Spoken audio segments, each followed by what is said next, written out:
Post-match chat with chaps for that Millwall podcast where it finished at Ewood Park, or whatever it's called these days. Blackburn Rovers won, Millwall won. Look, I think before the game, I probably would have taken that. And I think after the first half performance, I probably would have taken it. But when you consider the overall performance, which wasn't very good, and the fact we made a huge mistake, or a few players made big mistakes for their equaliser, it does leave you with a bit of a sour taste in your mouth. Look, I think you can look at it in a couple of different ways. A point on the road at Blackburn is not bad. Neil Harris, 3 games, 7 points, unbeaten. We go into the game on Saturday with Birmingham, who also got a draw away at Hull, knowing that if we beat them, it does put more daylight between them and the teams below us. We're also now a point further away from the bottom 3 with Stoke losing than we was before the game. So there are positives to take. But I also think we need to recognise here that the performance wasn't the best. We've spent a lot of time defending, again, without Blackburn really creating anything clear cut. And we've really let ourselves down for their equaliser. So depends how you look at it. But as I say, I think my overall take would be I would have taken a point before the game. And if we can beat Birmingham on Saturday, that becomes a very good point on the road. So I'm going to do a shorter version just to get something out tonight because I'm recording this directly after the game. I've not heard anything. I've obviously not got any stats for you for today, but I just thought I'd do a quick kind of off the cuff sort of view on it. So in terms of the lineup for us, I felt that I'll be honest, it was the lineup I expected. And those of you that were in sort of various group chats I'm in will know that I have predicted this lineup. I did expect Obafemi to drop out purely to manage his minutes. And I think that's another thing you've got to be mindful of. The depth we've got, particularly in the forward areas, is shocking. And we've played teams that are very possession-based sides. And that does impact us. You know, I think the players are working incredibly hard off the ball, and we've got a reduced squad depth, particularly up front. So I think that also needs to be taken into consideration. But he brought Amaku in from the cold. Obviously, he's had an injury and hasn't really featured. I don't think he's featured at all since he's come back into the squad. And then, of course, the other change was Duncan Watmore going out and George Longman coming in. The surprise, though, was the fact that he started with Longman through the middle and Imaku on the right. I was surprised. He did then switch that after about 25 minutes, which in hindsight, as I say, I personally would have started that way around. It didn't actually change anything, by the way. But with Imaku's pace, I felt up against Carl McFadzean, who I think is sort of 37, 38. He's certainly getting on. Could have caused some problems, but let's be honest, we didn't really cause them many problems whatsoever.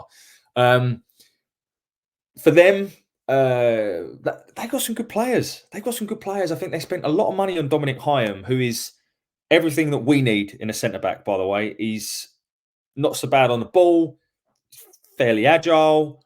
He's good age. He's a leader. He's a captain. He is, exactly what we could do with. But I like him. I've always liked Therese Dolan. Wasn't particularly effective today, mind you.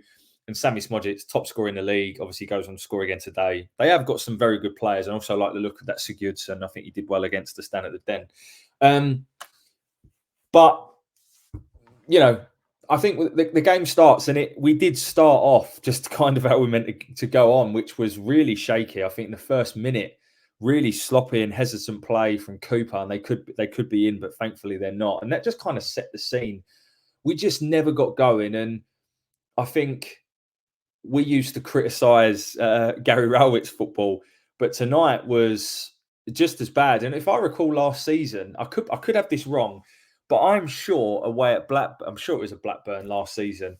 In actual fact, I'm going to try and quickly look it up. No, I'm not. I ain't going to have time. Away at Blackburn last season, where it was similar. It was just dross, and it was just about grinding out a result.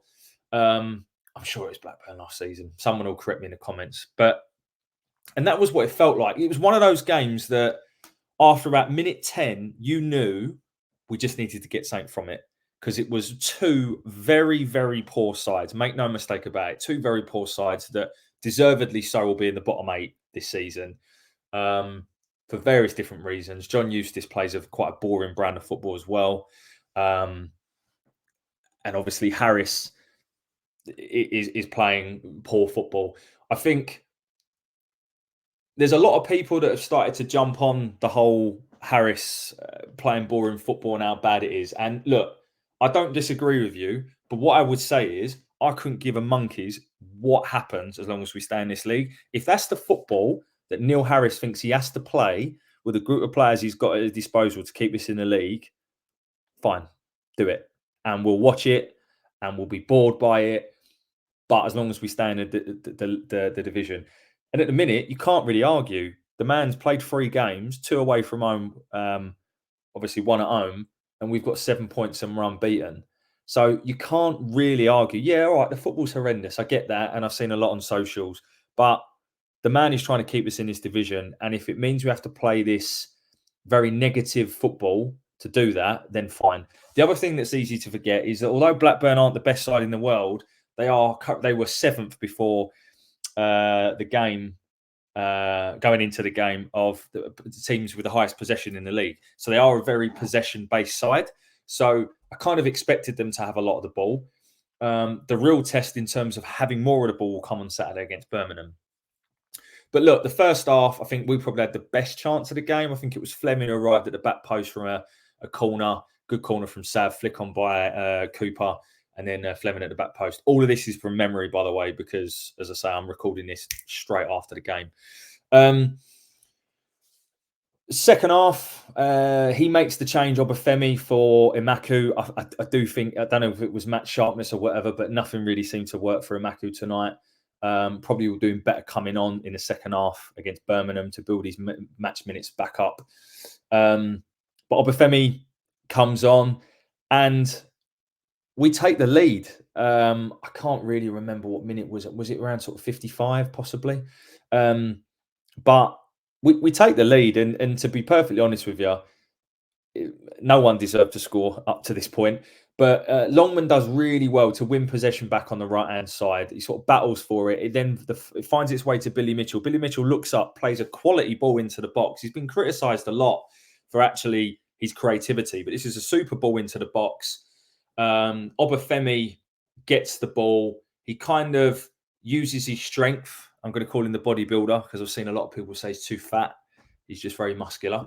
But the bodybuilder does superbly well to hold the ball up, nudge off a couple of players. He kind of loses it, but then manages to wriggle his way free and just smacks it straight down the middle, to be fair. But it's with such power, it goes past the goalkeeper. I know Blackburn fans aren't particularly impressed with their goalkeeper, so I didn't have the benefit of replays watching it on Millwall, not on Millwall TV, on the red button.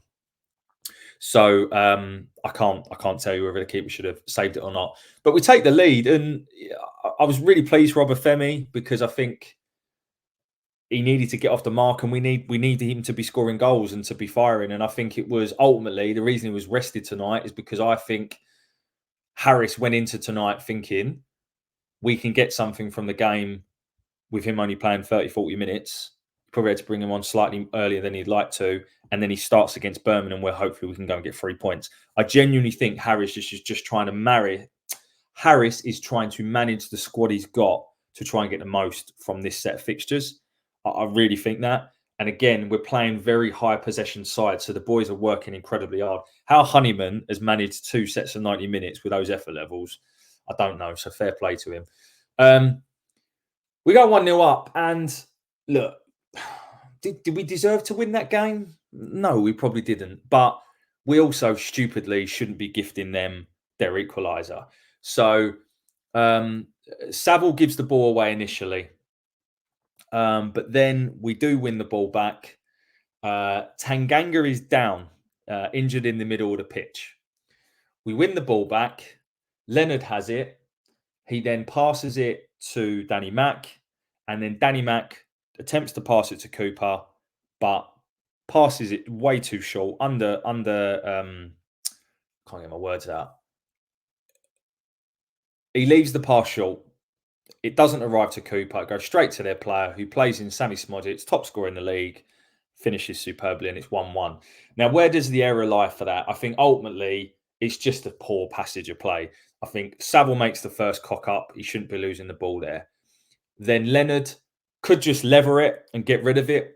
I've seen a few people say he should have put it out of play. I don't know. I mean, yeah, hindsight's a wonderful thing, but if you actually look at the overall pitch, there was quite a lot of space, particularly on this left-hand side. If he could have found a way to get the ball out wide, and we could have broke. So I don't necessarily blame Leonard, to be honest with you.